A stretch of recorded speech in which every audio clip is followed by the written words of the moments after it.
Right, so first podcast in Dubai is with Mark Fox. It's quite hard to actually explain what a person Mark Fox is just because he's... How long have you been in the fitness industry now, or this? 15 years, probably. 15 years in the fitness industry. Apps, worked with some of the biggest clients kind of in the game, you could say. He's a very, very, very kind of intelligent bloke all around.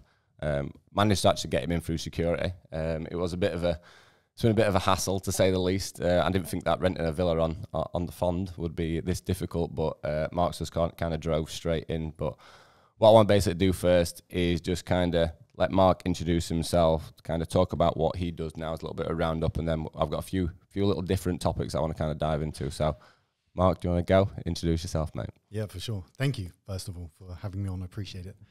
How far back do you want me to go? I reckon, I think the point in which things started to come together for you. Okay. So the point at which they came together was probably pretty recent. So 3 or 4 years ago, I think, was really the point where I felt like we got into our stride with things. And up until that point was a learning curve.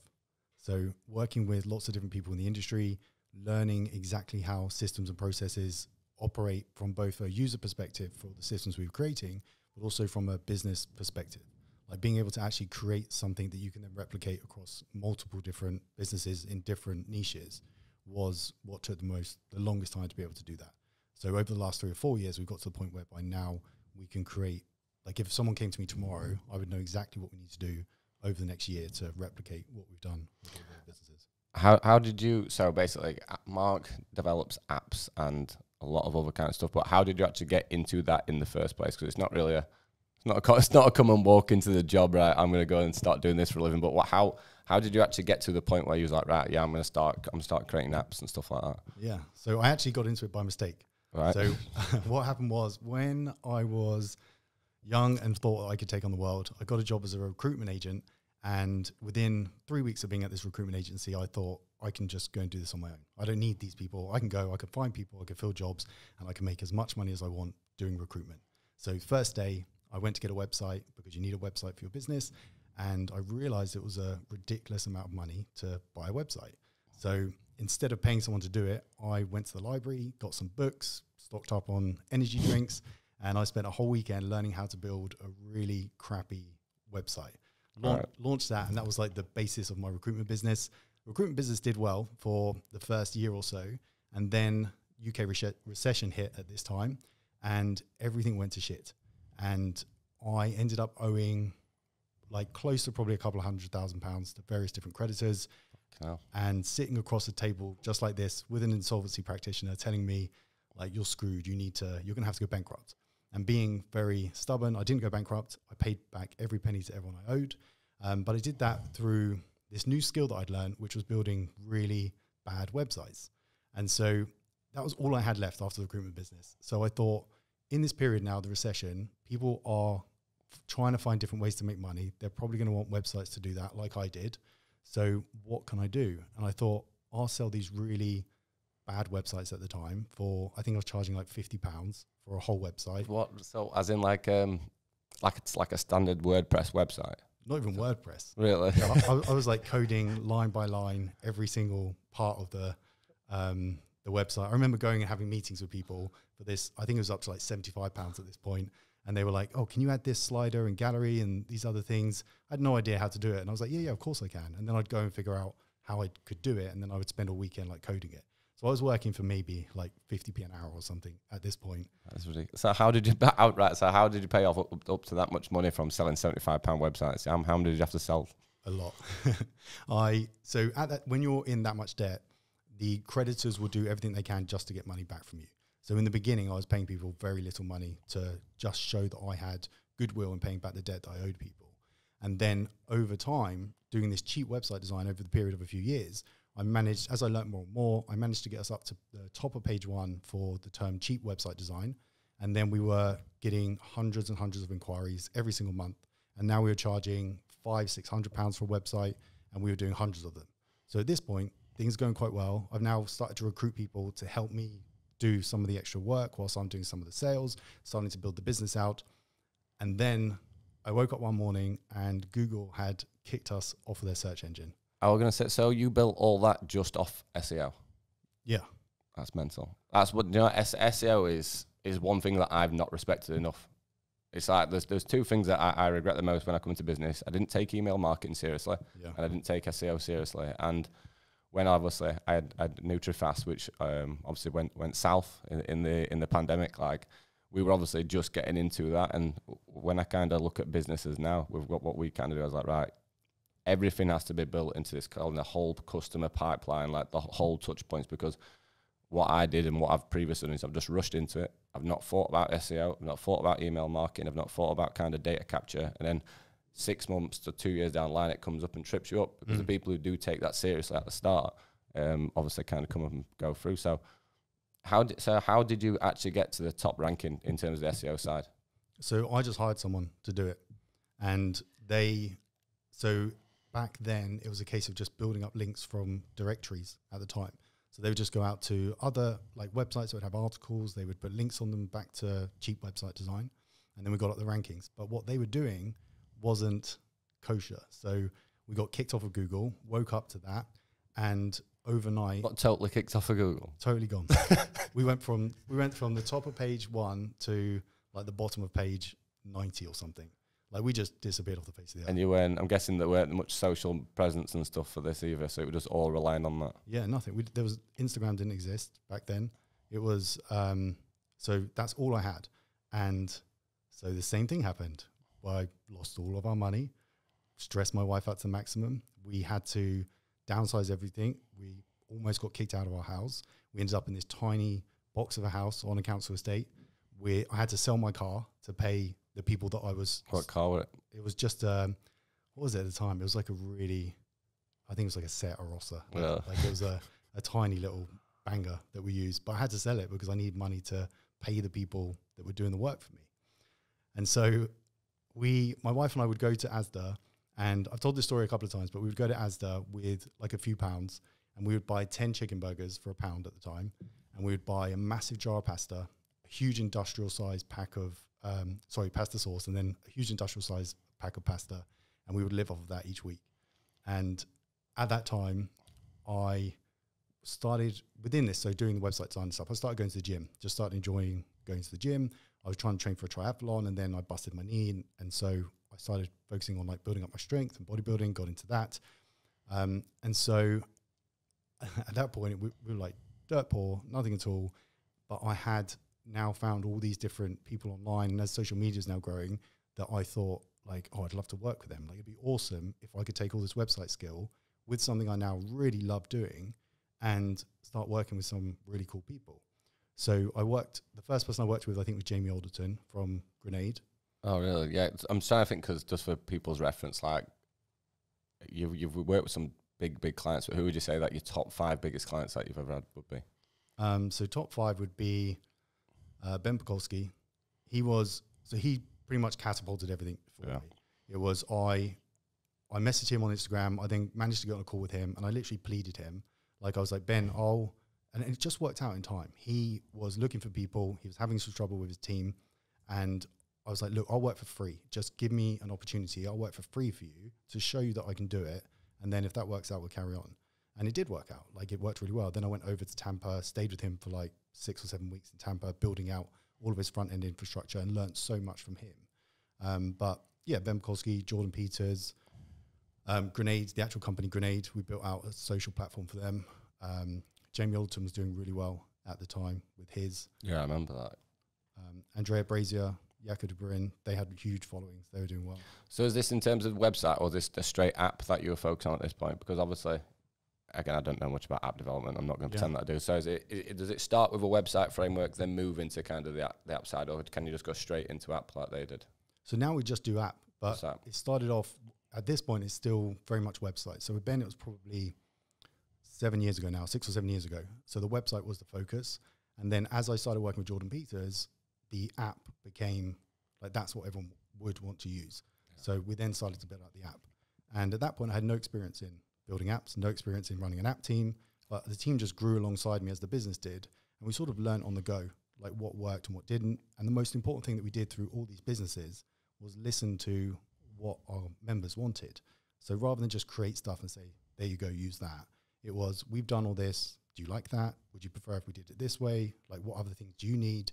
And because of that, we always had like community-driven platforms that meant that we could deliver the best possible product for someone because it was what they were after. And so we'd always launch an MVP, a minimal viable product, get feedback from our members, and then we would just build it around our customers. Yeah, so in terms of, because this is one thing I explain to people all the time in terms of Kahunas, like what would it cost someone to just go out tomorrow and build their own app on average for a standard fitness app? Yeah, for something similar to what we've got now, well over 6 figures. Yeah, and so when people come to me going, oh, like you can release your own app on App Store, and I'm like, yeah, like this is just what Kahunas is like. There's like saying, oh, but I might do it myself. I said, yeah, but you're going to probably look at about 100 grand if you want to do that. And people don't actually believe it, and it's just a case of, this is like kind of with Kahunas when it first started coming out. Like I've always actually used apps for client management. I've actually fully retired from online coaching now.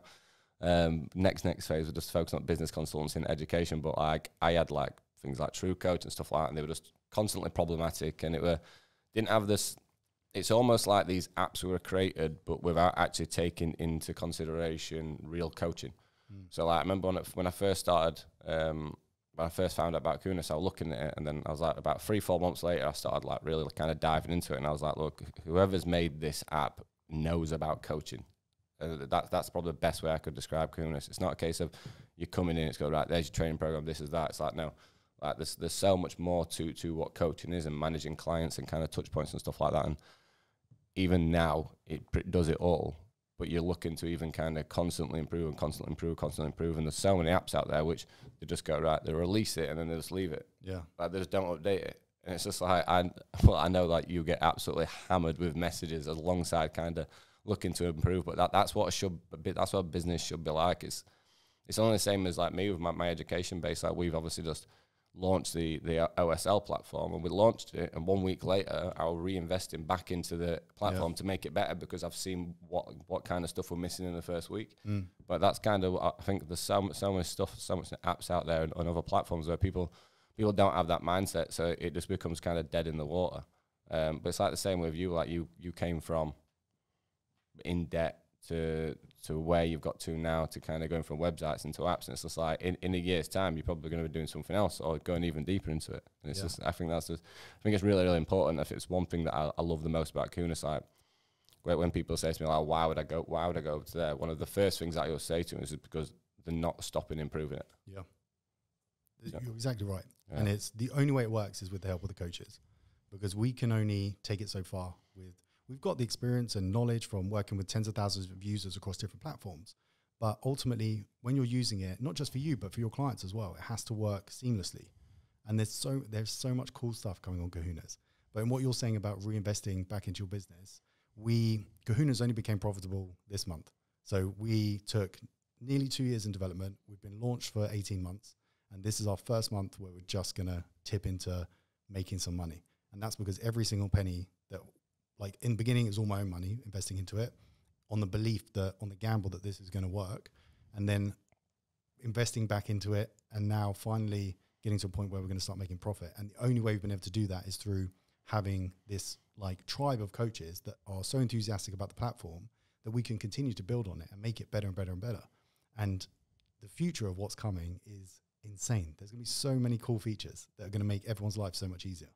Yeah, it's the app's got a culture. But like one thing I'm massive on, even for example, this Kybercan right here, there's a QR code on there, which is basically the culture formation of this company. So when I kind of created this, it takes you to a hidden kind of web page where people can come together. And it's like with Kahunas right now, like you can have a product, like anyone can go out and buy a can, but it's a case of what do you actually get, what's past the can. Yeah. And it's a case of like when you join Kahunas, you've got so much support. Or for example, JP is one of the best examples in terms of culture. Or Gymshark, for example, like this is literally one of the main things I focus on with clients that I work with. So like, look, yeah, you've got your product and you've got you, but what else is there? Yeah. How do people feel when they are part of it? So for example, like I've got a lot of clients who are Kahunas now. It's like they know that anytime they need something, there's on-hand support. They know that they're not speaking to a robot on the other end of the phone. You've got your team, and even yourself, you're kind of coming and helping them.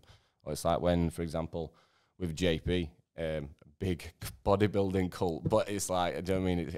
It's obviously not my cup of tea to say the least, really. But Jesus, they have absolutely smashed the culture formation kind of behind their brand. And I think when you start getting into business and you start having teams and clients, it's like that culture has to be replicated across kind of the director, the team, the clients, the people who just come in and out, basically. Like you've got this feeling. Like one thing I say to people all the time is, I said, your company's got to be inclusive but exclusive at the same time. It's just like, look, when people join Kahunas, like they know they're part of something. And that's I think that's one of the most important things. It's a case of like, it's not just coming in, it's just passive. Like people actually are there and they actually care about kind of supporting them and their client base. Because like I know for a fact, like I've had so many people who's messaged you and they've had, for example, there's not been a feature on the app, and then 4 weeks later you've built it for them, and they're like, I can't believe that's even a service. And I want to make it like, the goal of it isn't just to give you the app. It's I want to make your life easier so that you can grow your business. Like if you could spend less time doing all the things as a coach that you don't enjoy doing, so doing all the admin stuff, doing all the spreadsheets, doing all the sending messages back and forth, like anything that's taking all of your time out of your day, and you can just focus on what you love doing, which is working with your clients and getting results, then that's a win for me. And that's what we're trying to do like every day. Yeah, it's the automations I am absolutely terrible at, and I'm not even going to try and say that I'd know what I'm doing on that side. So like we've obviously just hired George in the consultancy team, who's absolutely it's called Automations for Coaches. He's absolutely incredible. And I remember what I said to him, I said, can I do this? He was like, yeah, I can automate all that. I was like, well, what? And I'm like, well, what if I come in and I want to do this with this client and that? Like, yeah, I can automate all that. Yeah. And I'm like, I can't actually believe how important that is. Like, again, because I've, over the years, I've got to kind of where I am just because I've been absolutely levering and busting my arse. And it was like, he's come in and gone, just made my life so much easier straight away. But this is the whole point in kind of having a good team behind you. It's like when we've obviously gone to the next kind of the scaling point of kind of the coach consultant now, got an absolutely incredible team in. And it's like, one thing I love is I sit and I look at kind of my team that I've got, like, there's Stacey, there's Hannah, there's George, there's Amy and Carl with social media. They are so much better at their jobs than what I ever could be. Yeah. And it's just that feeling of just being able to go, like, look, I can actually relax now, let them handle it, and know that my clients are actually getting a better value service because I'm not doing that sector kind of directly. And it's like, when you come in with Kahunas and stuff onto that side, like, the fucking hell, there's so many automations and triggers and everything associated with it. And it's a case of, it doesn't matter who, it's like, for example, with me now, I've got like 17, 18 staff, and I need that because of the size of the business. But if you're coming in and working with 60, 70 clients, that's a lot of people to manage. If you're going up to, like, again, I've got some clients who with Kahunas who've got upwards of 200 odd clients themselves. If you've not got the right type of platform and management and automations, you cannot maintain a high value service with those type of numbers. Yeah. And it's okay. This is where people kind of go wrong. Like, if you're doing 40, 50, 60,000 pound a month as an online coach, like, you need staff. You need staff, or you need a really good app, because that's quite a lot of money. But it's because people just think, right, they're just going to be left on their own. It's them to kind of manage, and that's not the case at all. Like, one thing I say to people all the time is, like, say for example with what's it called, SEO, that's the one. With SEO, like, we've just hired a full-time copywriter. Yeah. Just we don't want it on our hands. They can handle all our clients, they can handle all our businesses. And it's a case of, it's that point of investing, because I've had people turn and go, oh, but how much is Kahunas per month? And I'm like, how much is it again a month at the moment? $50. Well, 49. Yeah, 49. That's just, do you know what I mean, right? So for example, like, you're looking at either 6 figures to actually get the app yourself, but then I still have some people turn and go, oh, but it's like 50 quid a month. I can use Google Sheets. I said, yeah, but for £50 a month, you're having your business managed for you, basically, with kind of the platform that it's there. And as you get more and more into business, you've got to realize, like, look, you have to invest back into this type of stuff. Like, I would say, for example, if you've got someone with Kahunas, then you're looking at kind of a virtual assistant. You've got even someone who can be coming in as a bit like a VA/PA role, and you can even make it really, really hard for yourself, really, really difficult. Like, what was one thing I've actually never asked you before is, like, what was your actual reason for starting the app in the first place and being one of the only kind of companies who wanted to do it, releasing the people's own app onto App Store? People ask me all the time. So because a couple of years ago, I started getting recognized for working with Jordan Peters, working with Ben Pekulski and other people, and people would message me, DM me and say, I want an app like Jordan's, I want an app like Eugene's. and how much does it cost? And I'd be like, well, we've spent like, I mean, some of them as an example, I won't tell you which one in particular, but we're well over 7 figures in development costs over the last 3 years in working on it. And when I say that to someone who's earning, even if you're earning 50 grand a month, like that's a considerable investment to put into yourself. So I started getting so many inquiries for it, like a few a week. So I just thought I need to build it. And alongside the inquiries, people were complaining as well about other platforms they would use, the problems they would have, the issues they would face. And so I just wanted to build it. I wanted to make something cool. How does the process work in which you can actually do what you do with Kunis? I've had people ask me this all the time. Like they'll turn around and go, yeah, but it's not my app and app store. And I said, it's technically not your app and app store, but it is with the developer account and stuff like that. So it's like, how did you actually create an app where people can release their own app on App Store? I just think I'm trying to ask you. Yeah, super difficult. Yeah, I can imagine. And we started doing it. And first of all, we had our own account that we put everyone's apps in, and Apple were fine and everything was great. We got probably 100 apps in, and then Apple noticed we had 100 apps, and then they started looking into things a bit more. And then we had many meetings with Apple, and they were really angry with us in what we were doing. Their terms and conditions are very grey in some areas as to who can do this, that, and the other. And so at that point, they said, you need to have individual accounts for every single person. And so we were like, okay, we'll do that. So we created the app in a way that we'd be able to do that and still deliver on our promise. Then we did that, and they said, well, now you need to offer in-app payments. All of your coaches need to offer their own in-app payments for everything, but we're going to take 30% commission of anything that your coaches sell. And so, so then we... So is that, I can't remember, so is, because you can actually take payments on the app, can't you? Yeah. So if someone comes in at the moment and pays for coaching via Kunis, then Apple take 30% of that. Yeah, if they do it directly on the app. Yeah, so people are just best off doing it separate but using the platform. Yeah, but the difficulty is that Apple make you in the app have it so that people can purchase. So we had to, through our experience of working on other platforms, figure out a way that we could do that that would please Apple, but also wouldn't mean that every single one of your clients ends up purchasing in the app and you lose 30% of all your revenue. So we created our own system in Kahunas that is doing what it's supposed to be doing, whereby it's very unlikely that someone would ever purchase in the app. They could do it, but for them to get to that purchase point in your app would be extremely difficult for them. And so we've done our best to mitigate that for the coaches so that you never have to pay that 30%. Yeah, it's just business, isn't it?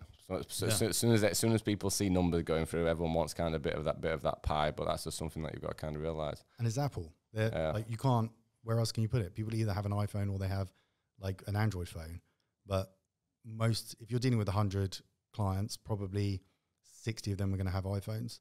And so what can you do? Like if Apple tell you it's 50%, if Apple said you have to put all your coaching through it and you want an app, then you'd have to pay the commission. You just have to put your prices up. Yeah. So, right. So we've got some other topics, but I want to basically, because I bet last time we did a live, I premature announced something that weren't even live on the app, which was quite frustrating. But what would you say, like, from where the app is right now? So what are the main best features of it, and what's going to be new coming out in the next 6 months? So the next 6 months is a long time. I could tell you up till like Christmas if you want. Otherwise, we'll probably be here all day. Right. So yeah, up until Christmas, what's new coming to the app? So the major things is the nutrition logger, so that you can log your clients can log their nutrition in the app. There'll also be a barcode scanner, and we won't charge for the barcode scanner like the major nutrition logging platform has just started charging. So we won't do that in our app. Your clients can use it. And the wearable integration. And I'm most excited. Most coaches are probably excited about the integration of nutrition logging. I'm most excited about the wearables because next year we're going to have a real focus on how we can use biometric feedback from your clients to identify how your client's getting on. So imagine if your client doesn't have to log their HRV, their sleep, their fatigue, all those markers that are really important to their day-to-day and their week-to-week. And our algorithm that we're going to start developing will be an AI. It'll be a deep learning AI that will begin to understand this biometric feedback, and it will be able to tell you as a coach, like, Mark needs a rest this week. Like, we can see, like, Mark's stressed out this week. He's had a couple of days of bad sleep. It can also look at the nutrition. We're going to include all the nutrition data into this AI, and then it would come to you and say, right, Ben, we need to regulate Mark's training. We need to back off some sets over the next week. We need to give him an extra day rest. We need to reduce some calories on this day. do you want to do that? And you just click yes, and then it does it for you. And then a week later, it will say, right, Mark's HRV's gone back up. He's sleeping again. Like, everything looks cool now. Should we bump his volume back up? And you would just click yes. And so that's where we're going to get to by the end of Q1 next year, so that you'll be clicking yes and no. That is just, as you can see and hear, it's just absolutely ridiculous what kind of goes, what they are doing with it, because there's nothing out there. So are you talking, so for like Aura Rings, Apple Watches, everything will just kind of automatically download everything into Kunas? Yeah, so in the app, the client will authenticate their wearable, and then all of their data that's available with their wearable device will be in the app in Kahunas. And then on the back end, we'll be using all of that data to build out this machine learning whereby we can predict things based on their biometric feedback. That's mental. So yeah, as you can basically tell, Mark is incredibly smart. Incredibly smart. And I've kind of known this for quite a while. But one thing I've actually not spoke about on social media, what I've actually gone through recently, and I basically reached out to Mark and I said, like, over the years, I've always known that I've had kind of high functionality. So I know that I can process a lot of information. I know that sometimes the amount of information that I can process is quite overwhelming, and it probably took me, I'd say 10 years to turn around and go, yeah, something's not wired up right here properly. And then one day I basically kind of noticed that Mark had got like a neurodivergent, is it? Yeah.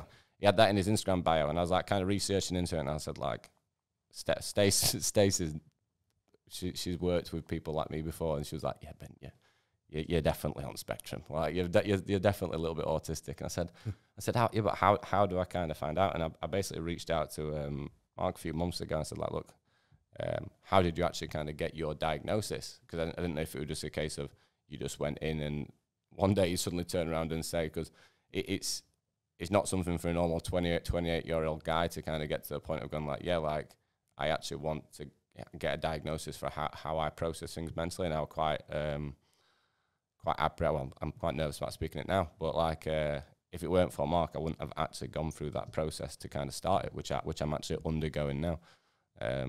But I want to kind of dive into that a little bit. Like, how and when did you kind of first know that you were kind of neurodivergent? I would say early. I didn't know what neurodivergent was. Or yeah, that's what I've been like. I, from very young age, I knew that I did things and perceived things differently to most other people that I was with. And then I would do some very strange things.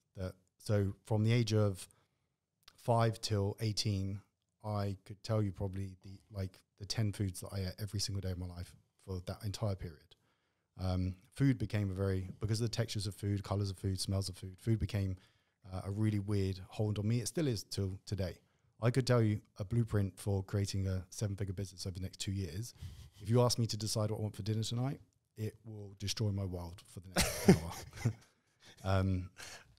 I have these weird like obsessions and quirks about things, and as I was growing up, in social situations I began to find them quite awkward, and then so I actually developed alcoholism through trying to be able to interact in social situations.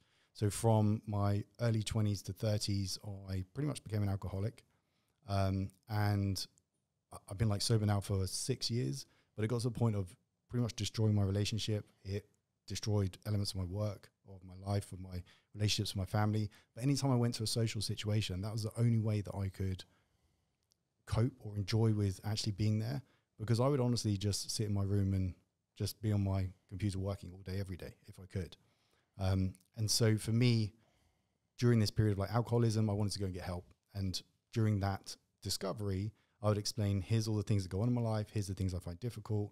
Here's what happens if someone breaks my routine. Here's like all these different scenarios. And for one of the local GPs, I wrote her like a 10-page essay about what was going on in my head at the time. And she was like, yeah, we need to get you referred. So I went through this whole referral process and eventually had the diagnosis that I was autistic. Yeah, I think that's the one for me at the moment. Because I basically, when we went through when I went, because I've gone private with it at the moment, and I went through the list, and Stacey like literally listed every single thing off. So like some side effects are kind of turn into kind of different ones. If it's not in control, you start turning to kind of anger management, you turn to depression, you start turning to kind of all these side traits, which is not actually part of kind of being neurodivergent. It's just it's just the knock-on effect if it's not managed properly. Yeah. And I've obviously experienced a lot of that over the years, like quite severely. Again, I've done the same: alcohol, drugs, any type of escapism I can to try and just not be present in myself, because I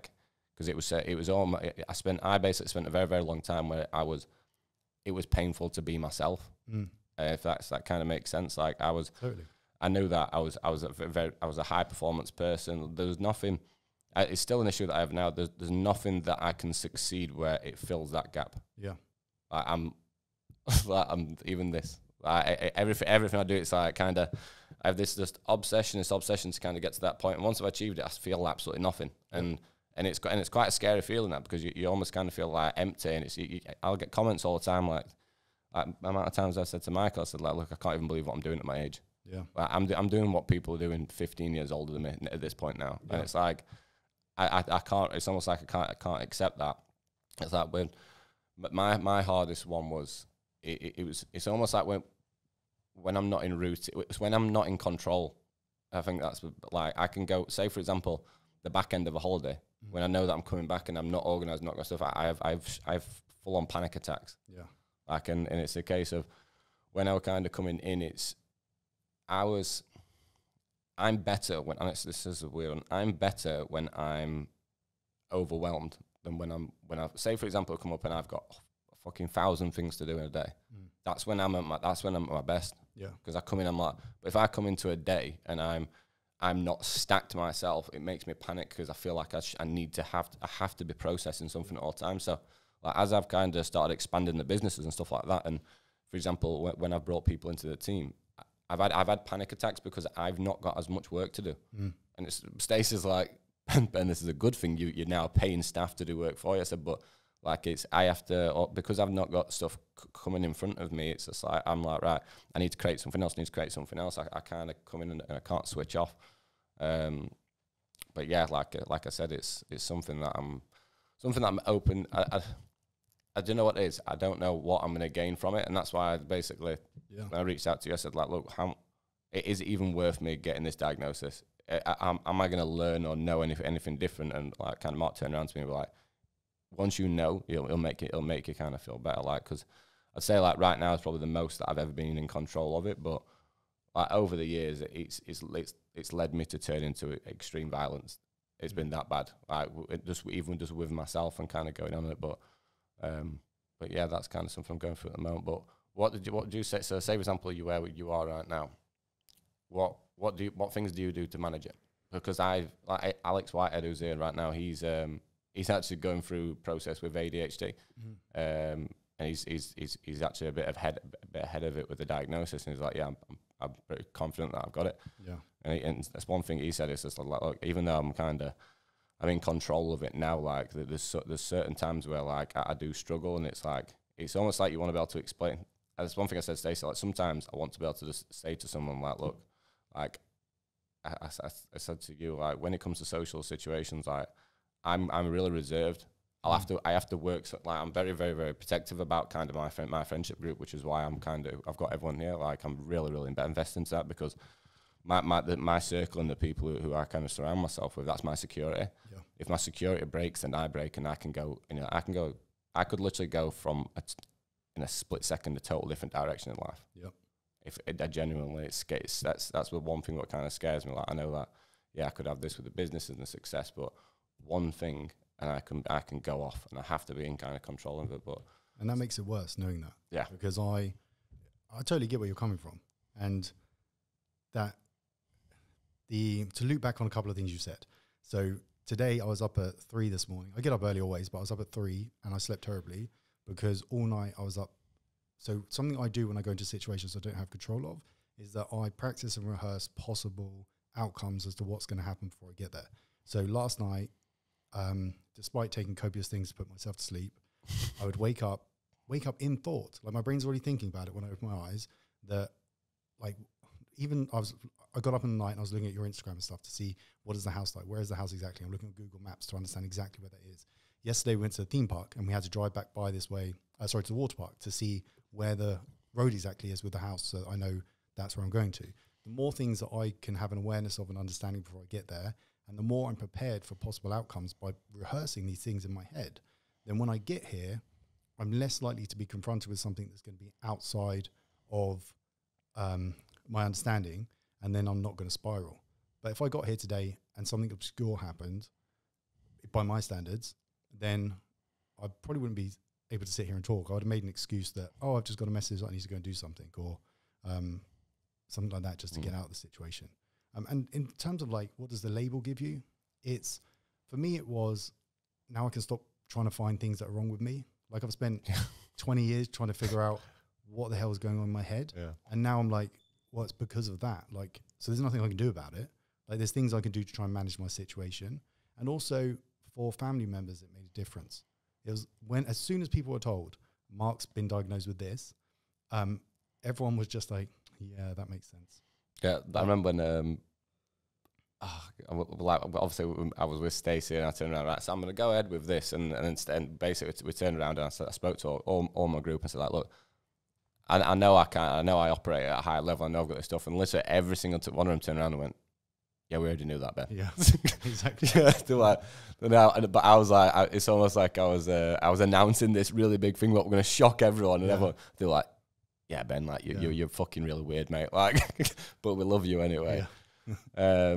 But yeah, so that's kind of stuff. What's going to be kind of happening there. So, Mark's going to be doing a kind of talk at the coach convention, but as like a speaker, as a kind of a bit of a recording, just because one thing that I live by with business is like anyone who I kind of partner with, I want to back and I want to support. And it's a case of, so for example, if Total Mental Performance with Kieran, he's going to come on and kind of support stuff with our online course, and obviously Mark's kind of on our kind of online course as well. As like I kind of want to push everything forwards onto that side. But what's the next big thing for kind of you personally away from work, do you reckon? I don't have one. You know? And I know that's sad, but it's exactly what you just said, right? Is that there's no joy or fulfillment in, like, there's no end goal. It's like the only way that I can manage is by the expectation of like day to day. Like, if today's better than yesterday, then I'm winning. But I can't, if I have a goal of by end of this year, I want X amount of money, or I want to do this or do that, or the business is to do this, it wouldn't make a difference when I get there. So the same thing is like what you were saying. So for me, it's just to make tomorrow better than today. Yeah. Do you know, like that's another thing as well. We've kind of so we hit the biggest financial performance. Well, we must have done 15 times revenue in 10 months. That's how bad it's. Sorry, not bad. How good it's kind of scaled. And we kind of come away, and I remember turning around stage and said, "Look, we've just done this in a month today." So like, and it's like when I told my mates, they're just like shocked by it. And I said, "But I do not feel anything towards finance." Yeah, it's like people find it very, very, very, very, very strange. But I don't even want to have money myself. I'll spend all this on my mates and and stuff like that. But when it comes to me, I genuinely don't. I don't even pay myself. Yeah, I'm not. This is not a joke. The amount of payments that fail on my personal bank account because I forget to put money into my own one, it's ridiculous. Yeah. But I think I don't know if that's a case of, is that like an entrepreneur mindset, or is it, do you reckon it's a bit of like the neuro kind of divergency side? Like, I don't really know, but it's one thing that I kind of, like Stacey handles all the finances in our business. I don't go near it because I don't care enough about that side. I just kind of want to, I love what I do. I love working with people, and I kind of think that if I just, the more that I've focused on that, the more money that we've earned. Yeah, exactly. And it's a grey area, I think, between like entrepreneur and being neurodivergent. There's a lot of people that are extremely successful that are, quote unquote, neurodivergent. And I have the same perspective as you. The only benefit I see of money is that I can, so I always say to everyone in my family, it's a selfish endeavor because I want them to be able to support me in like emotionally and in my life day to day and what I do. And the only way that they can do that is if they have more time. And the only way they can have more time and be less stressed is if I can provide for them. This is how it works in my head.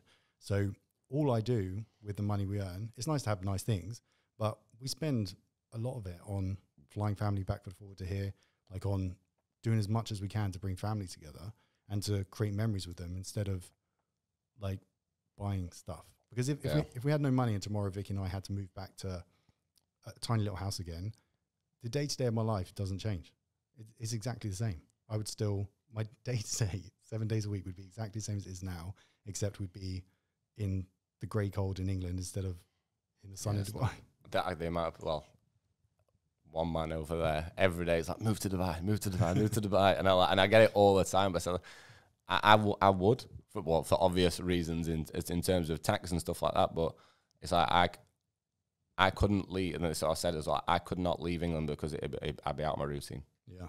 My routine is I wake up, I walk the dogs, I listen to music. I spend time, like every single minute of my days is a total replication.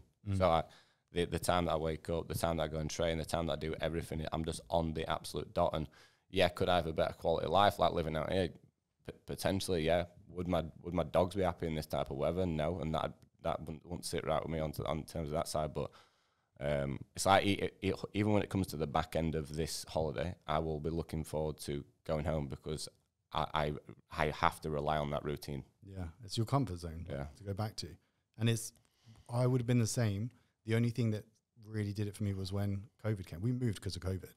So COVID in the UK, when they started like shutting down and doing lockdown and all that stuff, I then didn't have control over my day-to-day because the government was saying you have to stay in your house. Like you can't go to the gym, you can't do these things you want to do. And not that I do much, but the fact someone had taken that away from me was enough that we literally sat there with a checklist of here's what we want to be able to do our routine. Where do we need to go to do that? And so then we moved. Yeah, that lockdown was one of the hardest times. I was like, so in lockdown, it's a really weird one, this one, because lockdown is actually where things really come together for me.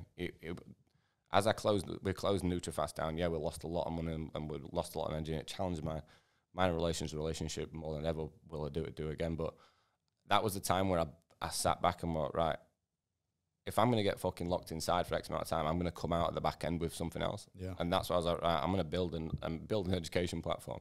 Yeah. So I was in lockdown, and that's when I turned around and went, right, so I've got this idea. I want to do a free tier system, level 2, level 3, academy into kind of business consultancy. And I built the first initial mentorship, just sat in a room upstairs on my own. But what people didn't realize is that was one of the hardest mental time. I was probably, and again, I'm not bothered about saying it, I was probably going through 2 liters of whiskey a week to stay present, because I was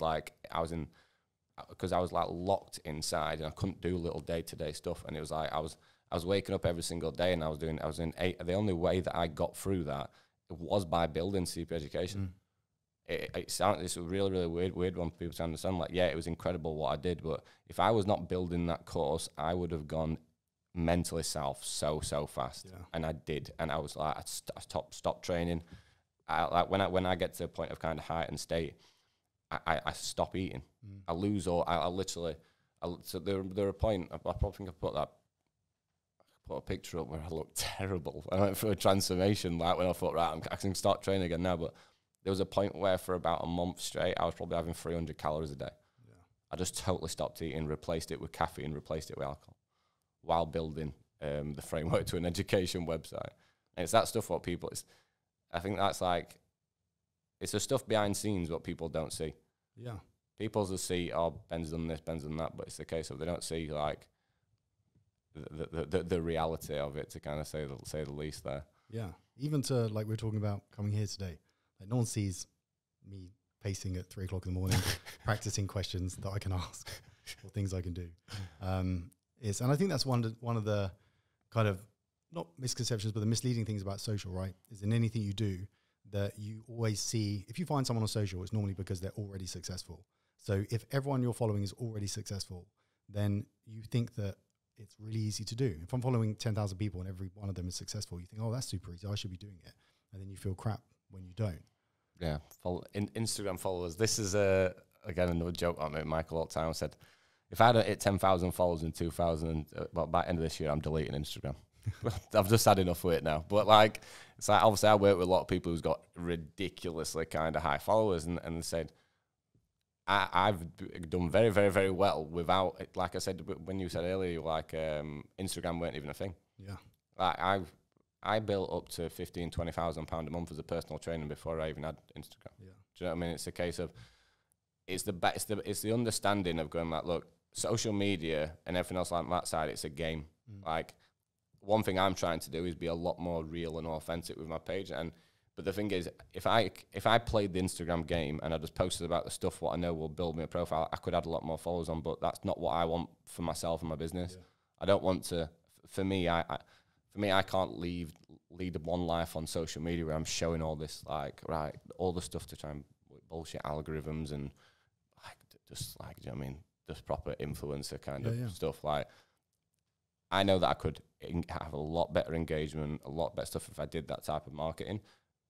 But I know that I'm in this position in life now because people have bought into me. Yeah, and that's going back to what you were saying about brand, right? Yeah. Like growing yourself as a brand. And if you did all those bullshit things to grow your audience, then you'd end up with a bunch of people that you would never want to work with or have anything to do with anyway. Yeah, 100%. That's like, I have clients who've got hundreds and hundreds of thousands of followers, but they've got no coaching businesses. Yeah. And it's like, you've got to have that balance. Like, I'm not turning around and saying that social media is not important, because it is absolutely, utterly important. But in terms of like client retention and kind of relationships and formations and partnerships and stuff like that, it's got nothing to do with social media. And it's a case of, you can have the most traction known to man, but if people aren't actually bought into you or bought into your company, then they're not going to invest into you. They're just going to be passive people just watching you. Yeah. And I think that's one thing that because I remember I was shocked at how many followers that you had. And I said, is it just me and Mark here? Because obviously, like, Mark's done this for 15 years. I've done this for 12 years, and I'm not even. How many followers you've got now? On my personal. Yeah, on your personal, on your 2,000 on my personal, probably 1,500 or so on Kahuna's, I think. Yeah, and I've got like 7,000, so I'm doing you that one. But on my personal now, I only post like personal things, because it's not. Like, but you were working with all this. I'm trying to say, it's like you were working with all those clients. Yeah. All these names that Mark said earlier, without even focusing on Instagram. Yeah. Yeah. I was too old for Instagram. Like, honestly, I'm like 40 next year. So I was. Are you 40 next year? Yeah. I wouldn't have said that. 50. Oh, no, I generally wouldn't have. I'd have said you're younger than that. Oh, thanks. Yeah. So Instagram for me was a huge learning curve. I didn't even know like how to use it, what I was supposed to use it for. I'd come from like trying to build websites with no apps, doing SEO and stuff. And so all I knew was I want to work with these people. So how do I do that? And then I just work it backwards from there. Like, if I want to work with Ben Pekulski, how do I get to work with Ben Pekulski? Like, what do you do? So I just did every possible way I could think of to get in contact with him, on his socials, on his emails. I think I brought some of his products as well, just so I could get his email address to email him, because I was that convinced that I'd be able to help him. Yeah, I've just been through something similar recently. So I was I don't know if I've told you this, but we've just taken over Rough Diesel's company. Oh, cool. Yeah, so obviously it's ridiculous. It's like second in world physique. Yeah. But that come from it didn't come from basically attracting him. It was one of his coaches actually kind of contacted me, and I basically said to her, and I said, like, look, in reality, what the company is doing at the moment is not that good, but you can't come in and boot the door down and try and come in on that side. I said, what we've got to do is we've got to set out a plan, this is what I mean in terms of working with clients totally different when it comes to business. Like, we need to set out a plan which will then attract him to then get him onto a call. It was never a case of, right, we're going to come in and just take over I need it. I said to Darren, I said, like, look, we need to show that kind of, look, what we're doing is going to benefit him. But it's not a case of dropping into his DMs on Instagram or anything like that. It's a case of, we just need to show like value in the product in terms of what you are doing, so he will turn around and start asking you questions. And it took me 2 weeks. 2 weeks later, it was like, what are you doing? Yeah. Who is this guy and what do they do? Yeah. And then we kind of signed him up last week, and that was obviously like that's awesome. Proper cool guy as well. Like, I was shitting myself for that first call. Yeah, I bet. Yeah, I was just like, I remember I was literally waking up, and I was like, and I don't. That's one thing I don't really ever get nervous. It's one thing I'm quite kind of, because I've processed it that much in my head. I'm confident going into it, but with stuff like for example, like people saying, "Oh, you're nervous about speaking at convention?" I said, "No." So I'm not, but that's why it's weird. Like I'm quite confident with stuff like that.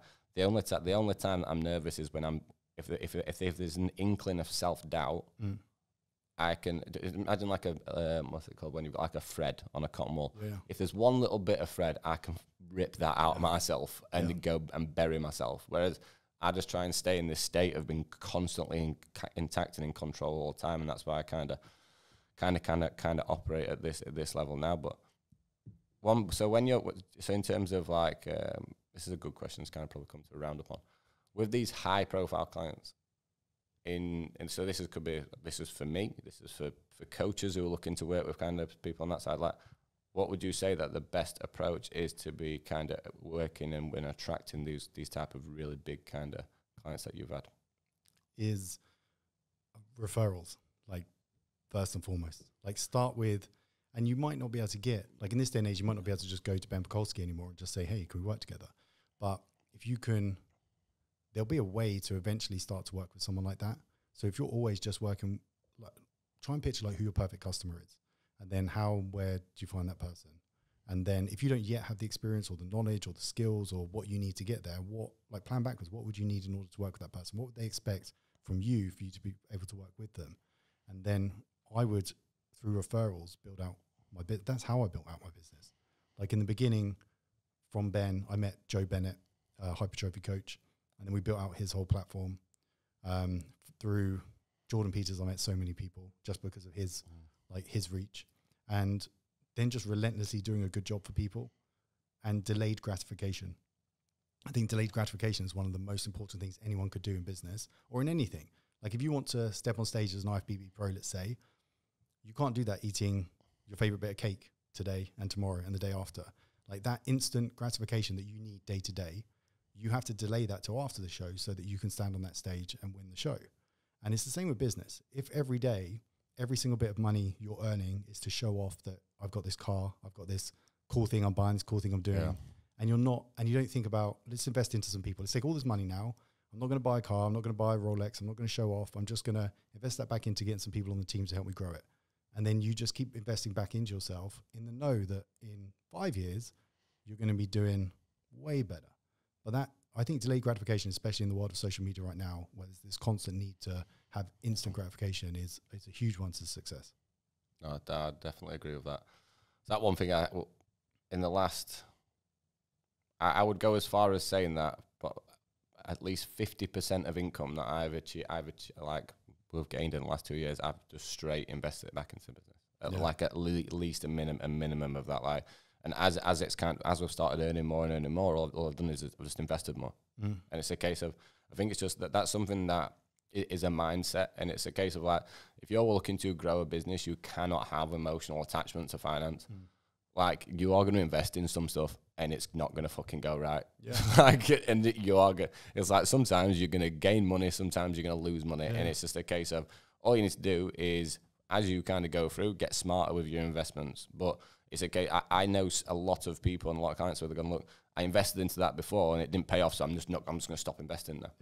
It's like a relationship. Like you might go through 6, 7, 8 girlfriends before you meet your wife type thing. Sure, Do you know what I mean? So it's a case of like, it's the same with business. Like finance is a relationship. You can't have a total emotional attachment to it. Sometimes it's going to go well, sometimes it's not. And it's like, I remember when we lost so much money on NutriFast last year, like it was devastating for me, Stacey, Greg, kind of guy who invested into it with us.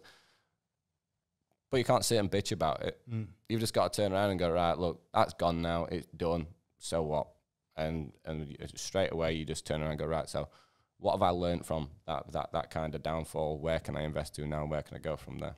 And it's all a gamble. Like if you think of it like a gamble, and all you're doing through your experience and your knowledge is just stacking the odds in your favor. But it never means you're going to hit a home run. Even if you had everything right, you might just be to the market at the wrong time. You might be pitching the wrong product. And you can just do your best to stack those odds in your favor in pushing forward, but you're not always going to win. 100%. Right, I think we've covered quite a lot there, to say the least, mate. I think that's actually probably gone a lot better than both of us may have thought this morning. But yeah, so Mark Fox, the first person who's kind of on the podcast, incredible guy. I've openly said on social media before that I'd go as far as saying that Mark's in the top 3 people I'd respect in the fitness industry. So thank you. It's a big one for me, this, mate. So thank you very much. No, appreciate it. Thanks, buddy. Cheers, Rob.